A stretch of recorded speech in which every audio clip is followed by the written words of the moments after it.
മധുരമുള്ളൊരു പലഹാരമാണിന്ന് ചക്കപ്പൊതി. ചക്കച്ചുള എടുത്ത് വെച്ചിട്ടുണ്ട്. ഒരു ഭാഗം മാത്രം മുറിച്ചിട്ട് കുരു കളഞ്ഞെടുക്കണം. ഈ ഭാഗത്ത് മാത്രം ഇങ്ങനെ, അതായത് ചക്കക്കുരു ചേർന്നിരിക്കുന്ന ഭാഗത്താണ് മുറിക്കേണ്ടത്. ബൗളിലേക്ക് 1.5 കപ്പ് മൈദ, 1 ടേബിൾ സ്പൂൺ നെയ്യ് ചേർക്കാം. ഒന്ന് യോജിപ്പിക്കാം. കുറേശ്ശെ വെള്ളം ചേർത്ത് ചപ്പാത്തിക്ക് കുഴക്കണ പോലെ കുഴച്ചെടുക്കാം. ഇപ്പോൾ സോഫ്റ്റ് ആയിട്ടുണ്ട്. ഇനി ഓരോ ഉരുളിയാക്കിയിട്ട് മാറ്റിവെക്കാം. പൂരിയുടെ അത്ര വലുപ്പത്തിൽ പരത്തിയെടുക്കണം.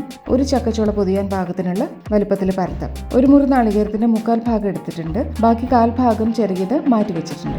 4 ടേബിൾ സ്പൂൺ ശർക്കരപ്പൊടി, 1/2 ടീസ്പൂൺ ഏലക്കായപ്പൊടിയും കൂടി ചേർക്കാം. ഇങ്ങനെ യോജിപ്പിച്ചെടുക്കണം. ചക്ക കുരുകളഞ്ഞ് വെച്ചതിലേക്ക് ചെറിയ സ്പൂൺ കൊണ്ട് ഉള്ളിൽ നിറച്ച് വയ്ക്കാം.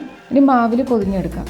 മാവ് പരത്തിയതിൻ്റെ നടുവിൽ വെച്ചിട്ട് 2 ഭാഗത്തും പിന്നെ ഇങ്ങനെയും പൊതിഞ്ഞിട്ട് ഒരു പാക്കറ്റ് പോലെയാക്കാം. മാറ്റിവെച്ച നാളികേരം സ്പ്രെഡ് ചെയ്തിട്ട് ചക്കപ്പൊതി അതിൽ പതുക്കെ അമർത്തിയെടുക്കാം. അപ്പോൾ 2 ഭാഗത്തും പാകത്തിന് നാളികേരം പിടിച്ചോളും. വെള്ളം തിളയ്ക്കാൻ വെച്ചിട്ടുണ്ട്. ഇഡ്ഡലി തട്ടിൽ നെയ്മയം പുരട്ടിയിട്ടുണ്ട്. ഓരോ കുഴികളിലും ഓരോ പൊതി വെച്ചിട്ട് സ്റ്റീം ചെയ്യാൻ വയ്ക്കാം. അടച്ചിട്ട് 10 മിനിറ്റ് വേവിച്ചെടുക്കാം. മീഡിയം ഫ്ലെയിമിലാണ്. ഇപ്പോൾ നല്ലോണം ആവി വന്നിട്ടുണ്ട്. പാകത്തിന് വെന്തു. അങ്ങനെ നല്ല മധുരമുള്ള സ്വാദുള്ള ചക്കപ്പൊതി റെഡിയായി.